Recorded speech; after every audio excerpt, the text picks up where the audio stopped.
നമസ്കാരം. വാർത്തകളും വിശേഷങ്ങളുമായി സൗത്ത് വിഷൻ ന്യൂസിലേക്ക് സ്വാഗതം. ഞാൻ സിനി ചന്ദ്ര. ഇന്നത്തെ പ്രധാന സംഭവ വികാസങ്ങളിലേക്ക്.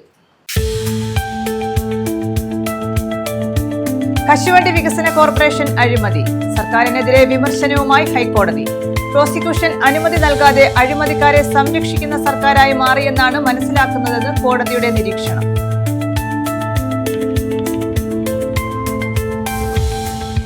ഒരു കാരണമില്ല.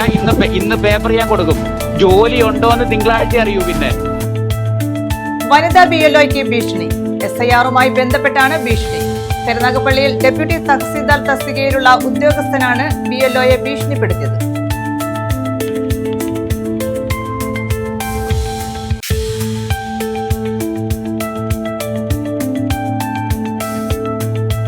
തദ്ദേശ തെരഞ്ഞെടുപ്പ്.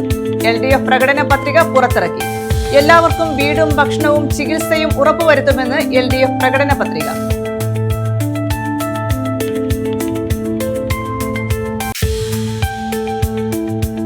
സംസ്ഥാനത്ത് ശക്തമായ മഴയ്ക്ക് സാധ്യത. ചൊവ്വാഴ്ച 6 ജില്ലകളിൽ യെല്ലോ അലർട്ട്. ബുധനാഴ്ച 2 ജില്ലകളിലും യെല്ലോ അലർട്ട്. മത്സ്യത്തൊഴിലാളികൾക്കും ജാഗ്രതാ നിർദ്ദേശം.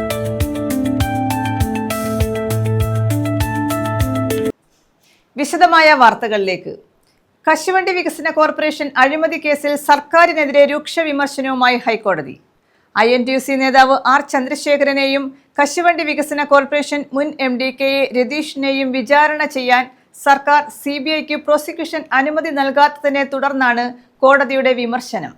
പ്രോസിക്യൂഷൻ അനുമതി നൽകാതെ അഴിമതിക്കാരെ സംരക്ഷിക്കുന്ന സർക്കാരായി മാറിയെന്നാണ് മനസ്സിലാക്കുന്നതെന്നും ഇത് പരിതാപകരമായ അവസ്ഥയാണെന്നും കോടതി നിരീക്ഷിച്ചു. INTUC സംസ്ഥാന പ്രസിഡന്റ് R ചന്ദ്രശേഖരനെയും കശുവണ്ടി വികസന കോർപ്പറേഷൻ മുൻ MD KA രതീഷിനെയും വിചാരണ ചെയ്യാൻ സർക്കാർ CBIക്ക് പ്രോസിക്യൂഷൻ അനുമതി നൽകിയിരുന്നില്ല. 3 വട്ടമാണ് സർക്കാർ പ്രോസിക്യൂഷൻ അനുമതിക്കായുള്ള അപേക്ഷ തള്ളിയത്. ഈ സാഹചര്യത്തിൽ വ്യവസായ വകുപ്പ് പ്രിൻസിപ്പൽ സെക്രട്ടറിക്കെതിരെ കോടതിയലക്ഷ്യ നടപടി തുടരണമെന്നാവശ്യപ്പെട്ട് ഹർജിക്കാരനായ കടകംപള്ളി മനോജ് നൽകിയ അപേക്ഷ പരിഗണിക്കുമ്പോഴായിരുന്നു കോടതിയുടെ നിരീക്ഷണം. കോടതിയലക്ഷ്യപരമായ നിലപാടാണ് സർക്കാർ നടത്തുന്നതെന്ന് കോടതി അഭിപ്രായപ്പെട്ടു. സർക്കാർ അഴിമതിക്കാർക്കൊപ്പം നീങ്ങുകയാണ്. എന്തിനാണ് ഈ വ്യക്തികളെ സംരക്ഷിക്കാൻ ശ്രമിക്കുന്നത്? ആരാണ് ഇതിന് പിന്നിലെന്നും കോടതി ചോദിച്ചു. ഇടതുപക്ഷ സർക്കാർ അധികാരത്തിൽ കയറുന്നത് അഴിമതി നടത്തില്ല എന്ന് പറഞ്ഞാണ്. എന്നാൽ അഴിമതിക്കാരെ സംരക്ഷിക്കുന്ന സർക്കാരായി മാറിയെന്നാണ് മനസ്സിലാകുന്നത്. ഇത് പരിതാപകരമായ അവസ്ഥയാണെന്നും കോടതി അഭിപ്രായപ്പെട്ടു. കശുവണ്ടി വികസന കോർപ്പറേഷൻ 2006-2015 കാലഘട്ടത്തിൽ അസംസ്കൃത കശുവണ്ടി ഇറക്കുമതി ചെയ്തതിൽ കോടികളുടെ അഴിമതി ആരോപിച്ചാണ് കേസ്. കോർപ്പറേഷൻ മുൻ ചെയർമാൻ കൂടിയായ R ചന്ദ്രശേഖരനും മുൻ MD KA രതീഷുമാണ് കേസിലെ പ്രധാന പ്രതികൾ. എന്നാൽ ഇവരെ വിചാരണ ചെയ്യാനായി CBI നൽകിയ പ്രോസിക്യൂഷൻ അനുമതി അപേക്ഷ 3ാം വട്ടവും സർക്കാർ നിരസിക്കുകയായിരുന്നു. ഹൈക്കോടതി നിർദ്ദേശപ്രകാരം 2016 CBI അന്വേഷണം ഏറ്റെടുത്തത്. ആദ്യ തവണ 2020 ഒക്ടോബർ 15-നും 2ാം തവണ 2025 മാർച്ച് 21-നും 3ാം തവണ 2025 ഒക്ടോബർ 28-നുമാണ് പ്രോസിക്യൂഷൻ അനുമതി നിഷേധിച്ചത്. നടപടിക്രമങ്ങളിലെ വീഴ്ചയ്ക്കപ്പുറം മറ്റെന്തെങ്കിലും CBIക്ക് കണ്ടെത്താനായിട്ടില്ലെന്ന് വിലയിരുത്തി വ്യവസായ വകുപ്പ് principal secretary Muhammad Haneesh prosecution അനുമതി നിഷേധിക്കുകയായിരുന്നു. News desk. വാഹനം കുറുകെ വെച്ചത് ചോദ്യം ചെയ്തതിന് യുവാവിനെ വെട്ടിപ്പരിക്കേൽപ്പിച്ച പ്രതികൾ പിടിയിൽ. കായംകുളം കാപ്പിൽ സ്വദേശി മുഹമ്മദ് ഫസൽ, കൃഷ്ണപുരം സ്വദേശി മനു മോഹൻ എന്നിവരാണ് കരുനാഗപ്പള്ളി പോലീസിന്റെ പിടിയിലായത്. കഴിഞ്ഞ വ്യാഴാഴ്ച രാത്രി തഴവ അമ്പലമുക്കിന് സമീപമായിരുന്നു സംഭവം. വാഹനം കുറുകെ വെച്ചത് ചോദ്യം ചെയ്തതിന് യുവാവിനെ വെട്ടിപ്പരിക്കേൽപ്പിച്ച കേസിലാണ് 2 പേരെ പിടികൂടിയത്. കായംകുളം കാപ്പിൽ കൊച്ചുതറത്തേക്കതിൽ 25-കാരനായ മുഹമ്മദ് ഫസൽ, കൃഷ്ണപുരം തോട്ടുകണ്ടത്തിൽ മനുഭവനത്തിൽ 27-കാരനായ മനുമോഹൻ എന്നിവരെയാണ് കരുനാഗപ്പള്ളി പോലീസ് പിടികൂടിയത്. കഴിഞ്ഞ വ്യാഴാഴ്ച രാത്രി തഴവ അമ്പലമുക്കിന് സമീപമായിരുന്നു സംഭവം. തഴവ സ്വദേശിയായ നിതിൻ സ്കൂട്ടറിൽ യാത്ര ചെയ്യവേ പ്രതികൾ ബൈക്ക് സ്കൂട്ടറിന് കുറുകെ വെച്ചു. ഇത് ചോദ്യം ചെയ്തതിന്റെ വിരോധത്താൽ ആയുധമുപയോഗിച്ച് തലയ്ക്ക് വെട്ടുകയും ചവിട്ടി നിലത്തിടാൻ ശ്രമിക്കുകയും ചെയ്തതായാണ് കേസ്. പരിക്കേറ്റ നിതിൻ ആലപ്പുഴ മെഡിക്കൽ കോളേജ് ആശുപത്രിയിൽ ചികിത്സയിലാണ്. നിതിന്റെ പരാതിയുടെ അടിസ്ഥാനത്തിലാണ് പോലീസ് കേസെടുത്തത്. CCTVകളും മറ്റും പരിശോധിച്ചാണ് പ്രതികളെ തിരിച്ചറിഞ്ഞത്. ആലപ്പുഴയിൽ ഒളിവിൽ കഴിയുകയായിരുന്നു 2 പേരും. News bureau, Karunagappally. ജില്ലാ വ്യാപാര ഭവൻ ഉദ്ഘാടനം ചെയ്തു. വ്യാപാരി വ്യവസായി ഏകോപന സമിതി കൊല്ലം ജില്ലാ കമ്മിറ്റി ഓഫീസാണ് വ്യാപാര ഭവൻ. ചിന്നക്കടയിലാണ് വ്യാപാര ഭവൻ ഉദ്ഘാടനം ചെയ്തത്. വ്യാപാരി വ്യവസായി ഏകോപന സമിതിയുടെ കൊല്ലം ജില്ലാ വ്യാപാര ഭവൻ ഉദ്ഘാടനം ചെയ്തു. കൊല്ലം ചിന്നക്കടയിലാണ് വ്യാപാര ഭവന്റെ പ്രവർത്തനം. വ്യാപാരി വ്യവസായി ഏകോപന സമിതി സംസ്ഥാന പ്രസിഡന്റ് രാജു അപ്സര വ്യാപാര ഭവന്റെ ഉദ്ഘാടനം നിർവഹിച്ചു. ഒരു വ്യാപാര ഭവൻ ഉണ്ടാകണമെങ്കിൽ ആ പ്രസ്ഥാനത്തെ സ്നേഹിക്കുന്നവർ വേണം. ഇത്തരം ഒരു ഓഫീസ് ഉണ്ടാകണമെങ്കിൽ സംഘടനയെ സ്നേഹിക്കുന്ന ആളുകൾ ഉണ്ടാകണം. എങ്കിൽ മാത്രമേ അവന്റെ പോക്കറ്റിൽ നിന്ന് പണമെടുത്ത് എനിക്ക് അഭിമാനം തോന്നുന്നു നിങ്ങളെ കാണുമ്പോൾ. ഈ സംഘടന കേരളത്തെ മുഴുവൻ അങ്ങാടികളെയും കീഴ്പ്പെടുത്താൻ പാദത്തിൽ വളർന്നുകൊണ്ടിരിക്കുന്നു എന്ന് നയനാർ 1989 പ്രഖ്യാപിച്ചത്. നിങ്ങൾക്ക് അത്ഭുതം തോന്നും. സംസ്ഥാനത്ത് ഏറ്റവും കൂടുതൽ ഓഫീസുള്ള പ്രസ്ഥാനം കേരള വ്യാപാരി വ്യവസായി ഏകോപന സമിതിയാണ്. ജില്ലാ പ്രസിഡന്റ് എസ് ദേവരാജൻ അധ്യക്ഷത വഹിച്ചു. എം നൌഷാദ് MLA-യും രാജു അപ്സരയും ചേർന്ന സ്നേഹസ്പർശം പദ്ധതിയുടെ കുടുംബ സഹായ വിതരണം നടത്തി. ലാഭം മുഴുവൻ കൊണ്ടുപോകുന്നത് കോർപ്പറേറ്റുകളാണ്. അവർ ഒരു തടസ്സവുമില്ലാതെ അവരുടെ പ്രവർത്തനങ്ങൾ നടത്തിക്കൊണ്ടേയിരിക്കും. അപ്പൊ കോർപ്പറേറ്റുകൾക്ക് എതിരായിട്ടുള്ള നിലപാടുകൾ കൂടി സംഘടനാപരമായ ശക്തി ഉപയോഗപ്പെടുത്തി എതിരായിട്ടുള്ള നിലപാടുകൾ മുൻ സംസ്ഥാന പ്രസിഡന്റ് ടി നസറുദ്ദീൻ, മുൻ ജില്ലാ പ്രസിഡന്റുമാരായ എ അബ്ദുൾ റഹീം, ജി ഗോപകുമാർ എന്നിവരുടെ ഛായാചിത്ര അനാച്ഛാദനവും നടത്തി. ഓഫീസ് സമുച്ചയം, മിനി കോൺഫറൻസ് ഹാൾ എന്നിവയുടെ ഉദ്ഘാടനം സംസ്ഥാന working president P Kunjavu Haji, സംസ്ഥാന ജനറൽ സെക്രട്ടറി ദേവസ്യ മേച്ചേരി എന്നിവർ ചേർന്ന് നിർവഹിച്ചു. വ്യാപാര ഭവൻ ട്രസ്റ്റ് സ്ഥാപക general secretary MS Babu, senior vice president Abdul Hameed, ജില്ലാ general secretary Jojo K Abraham, ജില്ലാ vice president B Rajeev, treasurer S Kabeer എന്നിവർ പങ്കെടുത്തു. News bureau, Kollam. വനിതാ BLOയ്ക്ക് ഭീഷണി. SIR-മായി ബന്ധപ്പെട്ടാണ് കരുനാഗപ്പള്ളിയിൽ ഡെപ്യൂട്ടി തഹസീൽദാർ തസ്തികയിലുള്ള ഉദ്യോഗസ്ഥൻ BLOയെ ഭീഷണിപ്പെടുത്തിയത്. സുഖമില്ലാത്തതിനാൽ ജോലിക്കെത്താൻ കഴിയില്ലെന്ന് പറഞ്ഞതിനാണ് ജോലി നഷ്ടപ്പെടുമെന്ന തരത്തിൽ ഭീഷണിയിൽ സംസാരിച്ചത്. കരുനാഗപ്പള്ളിയിലെ ഡെപ്യൂട്ടി തഹസീൽദാർ പദവി വഹിക്കുന്ന ഉദ്യോഗസ്ഥനാണ് വനിതാ BLOയെ ഭീഷണിപ്പെടുത്തിയത്. എപ്പോൾ താലൂക്ക് ഓഫീസിലേക്ക് എത്തുമെന്ന് ചോദിക്കുമ്പോൾ സുഖമില്ല എന്നാണ് വനിതാ BLO മറുപടി നൽകുന്നത്. ഇതേ തുടർന്നാണ് ഇയാൾ ഭീഷണിയുടെ സ്വരത്തിൽ സംസാരിക്കുന്നത്. സർക്കാർ ചുമതലപ്പെടുത്തുന്ന ജോലി ചെയ്യുക എന്നത് ഉത്തരവാദിത്വമാണെന്നും ജോലി നഷ്ടപ്പെട്ടിട്ട് പിന്നീട് പറഞ്ഞിട്ട് കാര്യമില്ലെന്നും അദ്ദേഹം പറയുന്നു. Madam, hello. വന്നിട്ടുണ്ടായിരുന്നോ? താലൂക്ക് ഓഫീസിൽ എത്തിയായിരുന്നോ? ഇല്ല. എന്താ വരാത്തെ? പറഞ്ഞല്ലോ, അത് ജോലി ചെയ്യാൻ താല്പര്യം സുഖമില്ലാത്തോണ്ട്.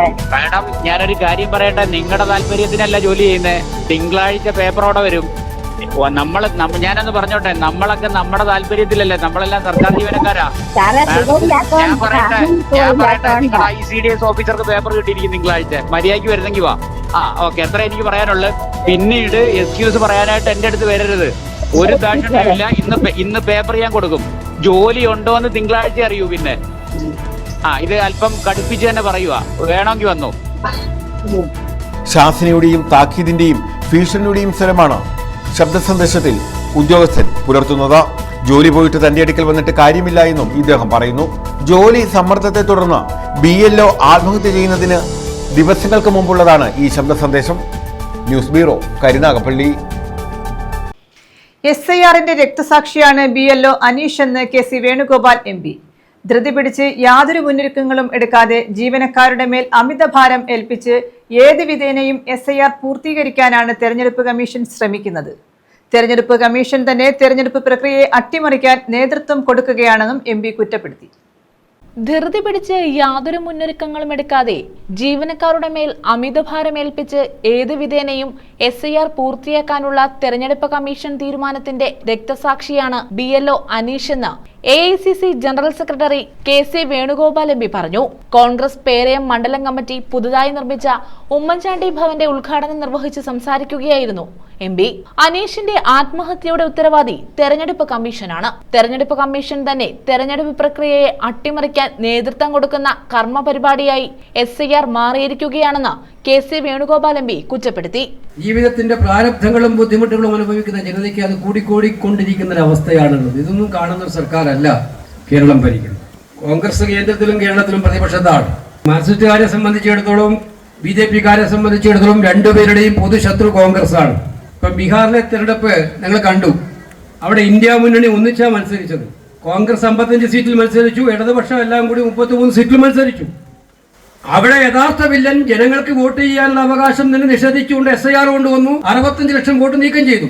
തെരഞ്ഞെടുപ്പിന്റെ തൊട്ട് തലേ ദിവസം 10,000 രൂപ വെച്ച് സർക്കാരിന്റെ പണം വോട്ടർമാരുടെ കൈകളിലേക്ക് എത്തിച്ചു കൊടുത്തു. PC വിഷ്ണുനാഥ് MLA അധ്യക്ഷത വഹിച്ചു.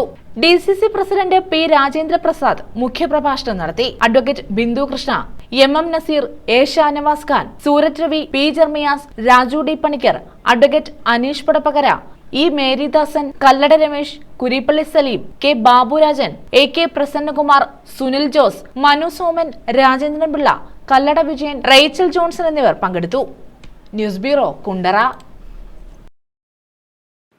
എല്ലാവർക്കും വീടും ഭക്ഷണവും ചികിത്സയും ഉറപ്പുവരുത്തുമെന്ന് LDF പ്രകടന പത്രിക. തദ്ദേശ തെരഞ്ഞെടുപ്പിന് മുന്നോടിയായാണ് LDF പ്രകടന പത്രിക പുറത്തിറക്കിയത്.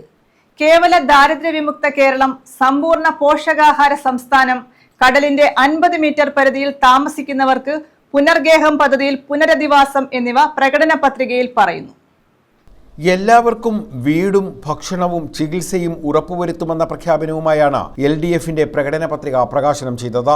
തദ്ദേശ തെരഞ്ഞെടുപ്പിന് മുന്നോടിയായാണ് പ്രകടന പത്രിക പ്രകാശനം ചെയ്തത്. CPM സംസ്ഥാന secretary MV Govindan, LDF convener TP Ramakrishnan എന്നിവർ ചേർന്നാണ് പ്രകടന പത്രിക പുറത്താക്കിയത്. AKG സെന്ററിൽ നടന്ന ചടങ്ങിലായിരുന്നു പ്രകാശനം. കേവല ദാരിദ്ര്യ വിമുക്ത കേരളം, അതിദാരിദ്ര്യത്തിന് മുകളിലുള്ള കേവല ദാരിദ്ര്യ കുടുംബങ്ങളെ കണ്ടെത്തി അവരെ മൈക്രോ പ്ലാനുകൾ വഴി ദാരിദ്ര്യവിമുക്തരാക്കാൻ പരിപാടി. കേരളത്തെ സമ്പൂർണ്ണ പോഷകാഹാര സംസ്ഥാനമാക്കും. ജനകീയ ഭക്ഷണശാലകൾ ആരംഭിക്കും. എല്ലാവർക്കും ഭക്ഷണം ലഭ്യമാക്കും. തൊഴിൽ പരിഹരിക്കുക എന്നുള്ളത് വളരെ പ്രധാനപ്പെട്ടതാണ്. ഇന്ന് കേരളത്തിൽ ഒരു വൈജ്ഞാനിക മിഷൻ പ്രവർത്തിക്കുന്നുണ്ട്. വിദ്യാഭ്യാസ മേഖലയിലും ഉന്നത വിദ്യാഭ്യാസ മേഖലയിലും സാങ്കേതിക വിദ്യാഭ്യാസ മേഖലകളിലും ഇടപെട്ട് കൂടുതൽ തൊഴിലവസരങ്ങൾ ഉറപ്പിക്കുന്നതിന് വേണ്ടിയുള്ള നിലപാടാണ് സ്വീകരിച്ചു വരുന്നത്. അപ്പൊ ഇങ്ങനെയുള്ള പ്രശ്നങ്ങളെല്ലാം ഇതിന്റെ ഭാഗമായി കൊണ്ടുവന്നിട്ടുണ്ട്. ലൈഫ് പദ്ധതിയിൽ ഉൾപ്പെടാത്ത ഭവനരഹിതർക്ക് അടുത്ത 5 വർഷത്തിനുള്ളിൽ വീട് നൽകും. മുഴുവൻ കുടുംബാരോഗ്യ കേന്ദ്രങ്ങൾക്കും നാഷണൽ ക്വാളിറ്റി അക്രഡിറ്റേഷൻ നേടിയെടുക്കും. വിദ്യാഭ്യാസ മേഖലയിൽ 5 വർഷം കൊണ്ട് ദേശീയ പെർഫോമൻസ് ഗ്രേഡിംഗ് ഇൻഡെക്സിൽ ഒന്നാമതെത്തിക്കും. 20 ലക്ഷം സ്ത്രീകൾക്ക് അടുത്ത 5 വർഷത്തിനുള്ളിൽ തൊഴിൽ നൽകും. തീരദേശങ്ങളിൽ കടലിന്റെ 50 മീറ്റർ പരിധിയിൽ വസിക്കുന്ന എല്ലാവർക്കും പുനർഗേഹം പദ്ധതിയിൽ ഉൾപ്പെടുത്തി പുനരധിവാസം നൽകുമെന്നും പ്രകടന പത്രികയിൽ പറയുന്നു. ഒരു രാഷ്ട്രീയ പാർട്ടി ഒഴിയാതെ മുഴുവൻ രാഷ്ട്രീയ പാർട്ടികളായവരുടെയും അവരോടെല്ലാം ഒപ്പം നിൽക്കുന്ന ജനങ്ങളുടെയും എല്ലാം വോട്ട് ഇതിൽ വേണം. അപ്പോൾ ആ വോട്ടേഴ്സ് ലിസ്റ്റ് ഫലപ്രദമായി കൈകാര്യം ചെയ്യാൻ ഇന്നത്തെ പരിസ്ഥിതിയിൽ വലിയ പ്രയാസമാണ്, വലിയ സംഘർഷാത്മകമായ സാഹചര്യമാണ്. കാരണം ഇവർക്ക് ഇതൊന്നും ചെയ്യാൻ സാധിക്കുന്നതല്ല. സ്ഥിതി വേണ്ടത്ര സ്റ്റാഫും ഉണ്ടാവില്ല, BLOമാർ തന്നെ വേണ്ടത്ര സജീവമായിട്ടുണ്ടാവില്ല. BLOമാരിൽ തന്നെ ഒരു വലിയ വിഭാഗം ഇലക്ഷനുമായി ബന്ധപ്പെട്ട് പ്രവർത്തിക്കുന്നവരാണ്. അങ്ങനെയെല്ലാം വരുന്ന പ്രശ്നങ്ങളുണ്ട്. അതാണ് കേരളത്തിൻ്റെ പ്രശ്നം. അതുകൊണ്ടാണല്ലോ പറഞ്ഞത് ഇപ്പോൾ ഇതിൻ്റെ ഒപ്പം തന്നെ രണ്ടും ചേർന്ന് നടക്കാൻ പാടില്ല എന്ന്. പക്ഷേ ആ പാടില്ല എന്ന് പറഞ്ഞിട്ടും അവർ അതൊന്നും ഒരു തരത്തിലും അംഗീകരിക്കാൻ തയ്യാറില്ല. അപ്പോൾ അത് വോട്ടേഴ്സിൽ ആൾ പേരുണ്ടായാലും ഇല്ലെങ്കിലും ഞങ്ങൾ വരുന്ന 9-ാം തീയതി പ്രസിദ്ധീകരിക്കുന്നതായി പറഞ്ഞുകൊണ്ടിരിക്കുന്നത്. News desk. വൃശ്ചികപ്പുലരിയിൽ ശബരിമലയിൽ വൻ ഭക്തജന തിരക്ക്. പുതിയ മേൽശാന്തിമാരാണ് ശബരിമല മാളികപ്പുറം നടകൾ തുറന്നത്. ദിവസവും പുലർച്ചെ 3 മുതൽ ഉച്ചയ്ക്ക് 1 വരെയും വൈകിട്ട് 3 മുതൽ രാത്രി 11 വരെയുമാണ് ദർശനം. മണ്ഡല മകരവിളക്കുത്സവത്തിനായി ശബരിമല നട തുറന്നതോടെ ദർശനത്തിനായി അയ്യപ്പ ഭക്തരുടെ നീണ്ട നിരയാണ്. തിങ്കളാഴ്ച പുലർച്ചെ 3-ന് വൃശ്ചിക പുലരിയിൽ പുതിയ മേൽശാന്തിമാർ ശബരിമല മാളികപ്പുറം നടകൾ തുറന്നതോടെ തീർത്ഥാടനത്തിന് തുടക്കമായി. ദിവസവും പുലർച്ചെ 3 മുതൽ ഉച്ചയ്ക്ക് 1 വരെയും വൈകിട്ട് 3 മുതൽ രാത്രി 11 വരെയുമാണ് ദർശനം. ഡിസംബർ 26-ന് തങ്കയങ്കി ചാർത്തിയുള്ള ദീപാരാധന, 27-ന് മണ്ഡലപൂജ. അന്ന് രാത്രി നടയടയ്ക്കുന്നതോടെ മണ്ഡലകാല തീർത്ഥാടനം സമാപിക്കും. 30-ന് വൈകിട്ട് 5-ന് മകരവിളക്കുത്സവത്തിന് നട തുറക്കും. ജനുവരി 14-നാണ് മകരവിളക്ക്. 19 വരെ തീർത്ഥാടകർക്ക് ദർശനം നടത്താം. 20-ന് രാവിലെ പന്തളം കൊട്ടാരം രാജപ്രതിനിധിയുടെ ദർശനത്തിന് ശേഷം നടയടയ്ക്കും. News bureau, Pathanamthitta. സംസ്ഥാനത്ത് ശക്തമായ മഴയ്ക്ക് സാധ്യത. ചൊവ്വാഴ്ച 6 ജില്ലകളിൽ യെല്ലോ അലർട്ട് പ്രഖ്യാപിച്ചു. ബുധനാഴ്ച 2 ജില്ലകളിലും യെല്ലോ അലർട്ടാണ്. മത്സ്യത്തൊഴിലാളികൾക്കും ജാഗ്രതാ നിർദ്ദേശം നൽകിയിട്ടുണ്ട്.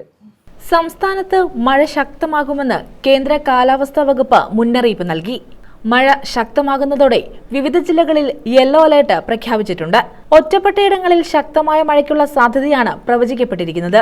ചൊവ്വാഴ്ച തിരുവനന്തപുരം, കൊല്ലം, പത്തനംതിട്ട, കോട്ടയം, ഇടുക്കി, മലപ്പുറം ജില്ലകളിൽ യെല്ലോ അലേർട്ട് പ്രഖ്യാപിച്ചു. ബുധനാഴ്ച കോട്ടയം, ഇടുക്കി എന്നീ ജില്ലകളിലും യെല്ലോ അലേർട്ട് പ്രഖ്യാപിച്ചിട്ടുണ്ട്. കേരള, ലക്ഷദ്വീപ് തീരങ്ങളിൽ മത്സ്യബന്ധനത്തിനും വിലക്കേർപ്പെടുത്തിയിട്ടുണ്ട്. തെക്കൻ കേരള തീരത്തും ലക്ഷദ്വീപ് പ്രദേശങ്ങളിലും മണിക്കൂറിൽ 35 മുതൽ 45 കിലോമീറ്റർ വരെയും ചില അവസരങ്ങളിൽ 55 കിലോമീറ്റർ വരെയും വേഗതയിൽ ശക്തമായ കാറ്റിനും മോശം കാലാവസ്ഥയ്ക്കും സാധ്യതയുണ്ട്.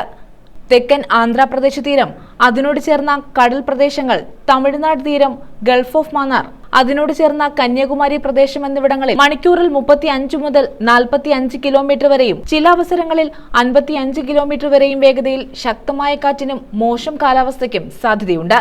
ബംഗാൾ ഉൾക്കടലിനും ശ്രീലങ്കയ്ക്കും മുകളിലായി സ്ഥിതി ചെയ്യുന്ന ന്യൂനമർദ്ദത്തിന്റെ സ്വാധീന ഫലമായാണ് ബുധനാഴ്ച വരെ ഒറ്റപ്പെട്ട ശക്തമായ മഴയ്ക്ക് സാധ്യത പ്രവചിച്ചിട്ടുള്ളത്.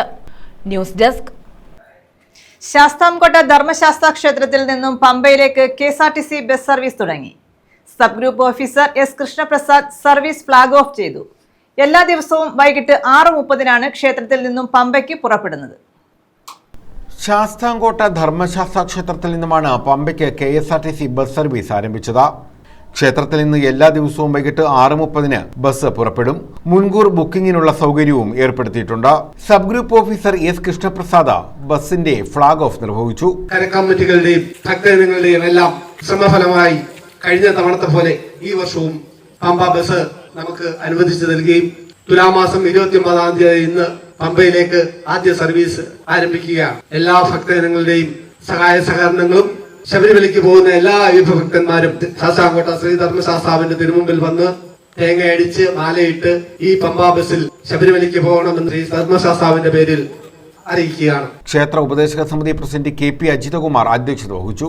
ബസ് നമുക്ക് അനുവദിച്ചു തന്ന ഏറെ ബഹുമാനപ്പെട്ട ഗതാഗത വകുപ്പ് മന്ത്രി ശ്രീ ഗണേഷ് കുമാർ അവർക്കും നമ്മുടെ ആരാധനായ MLA ശ്രീ കൂബൂർ കുഞ്ഞുമോൻ MLAക്കും ക്ഷേത്ര ഉപദേശക സമിതിയുടെയും കരക്കമ്മിറ്റി വിവിധ കരക്കമ്മിറ്റികളുടെയും ഭക്തജനങ്ങളുടെയും എല്ലാവിധ നന്ദിയും അറിയിച്ചുകൊണ്ടു. Kerala Sasikumar, VB Unnithan, Shibi S, doctor PR Biju, Sivasankaran, A. Surendran Pillai, G. Sreekumar, Sajeev Kumar, K. Rajendran Pillai, Suresh Kumar, Thulaseedharan Pillai, KR Manoj, T. Ramanan എന്നിവർ പങ്കെടുത്തു.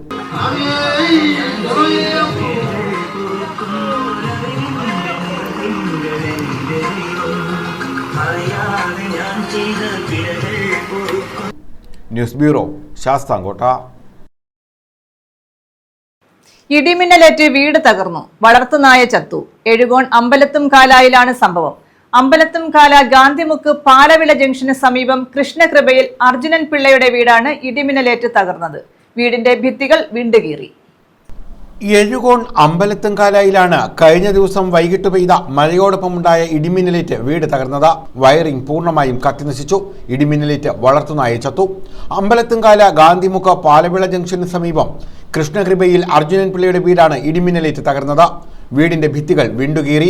വീട്ടിലെ വയറിംഗും ഗൃഹോപകരണങ്ങളും പൂർണ്ണമായും കത്തിനശിച്ചു. വളർത്തുനായ ഇടിമിന്നലേറ്റ് ചത്തു. അപകടം നടക്കുമ്പോൾ അർജുനൻ പിള്ളയും ഇളയ മകനും മാത്രമാണ് വീട്ടിലുണ്ടായിരുന്നത്. ഇവർ പരിക്കേൽക്കാതെ രക്ഷപ്പെട്ടു. സമീപത്തെ വീടുകളിലെയും വൈദ്യുതോപകരണങ്ങൾക്ക് നാശനഷ്ടം സംഭവിച്ചു. വീടിന്റെ ഭിത്തികൾ ശബ്ദത്തോടെ പൊട്ടിത്തെറിക്കുകയായിരുന്നു എന്ന് അർജുനൻ പിള്ള പറഞ്ഞു. സംഭവിച്ചത് ഞാൻ ഇവിടെ ഇരിക്കുമ്പോഴാണ് സംഭവിക്കുന്നത്. ഇടി വെട്ടുന്നത് വൈകിട്ട് മഴയുടെ കൂടുള്ള ഇടി വെട്ടിയപ്പോഴാണ് ഇത് സംഭവം. കാര്യം ഞാനിവിടുന്ന് ഞാനും ഉണ്ടായിരുന്നു, എൻ്റെ ഇളയ മോനും ഉണ്ടായിരുന്നു. മകനകത്ത് റൂമിനകത്തിരിക്കുന്നു, ഞാൻ ഈ പുറത്തെ റൂമിനകത്ത് തന്നെ ഇരിക്കുന്നു. പെട്ടെന്നൊരു സൗണ്ട് കേൾക്കുന്നു. പെട്ടെന്ന് സൗണ്ട് കേട്ട് നോക്കുമ്പോഴത്തേക്ക് നമ്മുടെ വീടിൻ്റെ ഒരു ഭിത്തി ഒരു ഭാഗം അടന്ന് വന്ന് മറുസൈഡിൽ അടിച്ച് കണ്ണ് നോക്കുന്ന ഗ്ലാസും എല്ലാം കൂടെ പൊട്ടി. അത് കഴിഞ്ഞ് കറണ്ട് മൊത്തത്തിൽ പോയി. അത് കഴിഞ്ഞ് ഹെഡ്ലൈറ്റിൻ്റെ വെട്ടത്തിൽ നോക്കുമ്പോൾ കംപ്ലീറ്റ് ഇലക്ട്രിക്കിൻ്റെ കംപ്ലീറ്റ് സാധനങ്ങൾ എന്ന് പറഞ്ഞു കഴിഞ്ഞാൽ മീറ്റർ ബോർഡ് ഉൾപ്പെടെ. മീറ്റർ ബോർഡൊന്നും കാണാൻ പോലും ഇല്ല. മീറ്റർ ബോർഡ് എവിടെയാണെന്നുള്ള കാര്യം ഇപ്പോൾ നാളെ രാവിലെ നോക്കിയാൽ അറിയാൻ പറ്റും. ആ രീതിയിൽ മൊത്തം അടിച്ചു പോയി. പിന്നെ വീണ്ടും എല്ലായിടവും നോക്കുമ്പോൾ അടുക്കളയിലെ മൊത്തം എല്ലാ കംപ്ലീറ്റ് സ്വിച്ച് ബോർഡുകൾ കംപ്ലീറ്റ് എല്ലാ ഇലക്ട്രിക്കിൻ്റെ എല്ലാ കാര്യങ്ങളും അടിച്ചു പോയി. വീട് വാസയോഗ്യമല്ലാത്ത വിധം തകർന്നു. KECB ഉദ്യോഗസ്ഥരെത്തി പരിശോധന നടത്തി. ലൈഫ് പദ്ധതിയിൽ ഉൾപ്പെട്ട വീടിനായി കാത്തിരിക്കുമ്പോഴാണ് അപകടമുണ്ടായത്. അർജുനൻ പിള്ളയും ഭാര്യയും 2 മക്കളും അടങ്ങുന്നതാണ് കുടുംബം. News bureau, Ezhukone. പ്രധാന വാർത്തകൾ വീണ്ടും. കശുവണ്ടി വികസന കോർപ്പറേഷൻ അഴിമതി. സർക്കാരിനെതിരെ വിമർശനവുമായി ഹൈക്കോടതി. പ്രോസിക്യൂഷൻ അനുമതി നൽകാതെ അഴിമതിക്കാരെ സംരക്ഷിക്കുന്ന സർക്കാരായി മാറിയെന്നാണ് മനസ്സിലാക്കുന്നതെന്ന് കോടതിയുടെ നിരീക്ഷണം.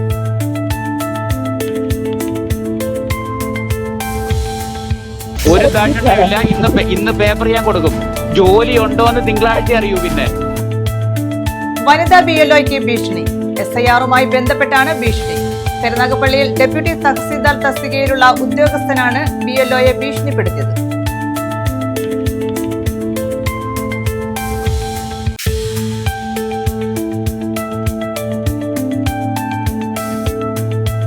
തദ്ദേശ തെരഞ്ഞെടുപ്പ്. LDF പ്രകടന പത്രിക പുറത്തിറക്കി. എല്ലാവർക്കും വീടും ഭക്ഷണവും ചികിത്സയും ഉറപ്പുവരുത്തുമെന്ന് LDF പ്രകടന പത്രിക.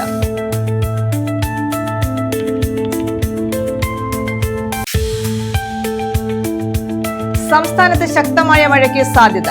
ചൊവ്വാഴ്ച 6 ജില്ലകളിൽ യെല്ലോ അലർട്ട്. ബുധനാഴ്ച 2 ജില്ലകളിലും യെല്ലോ അലർട്ട്. മത്സ്യത്തൊഴിലാളികൾക്കും ജാഗ്രതാ നിർദ്ദേശം.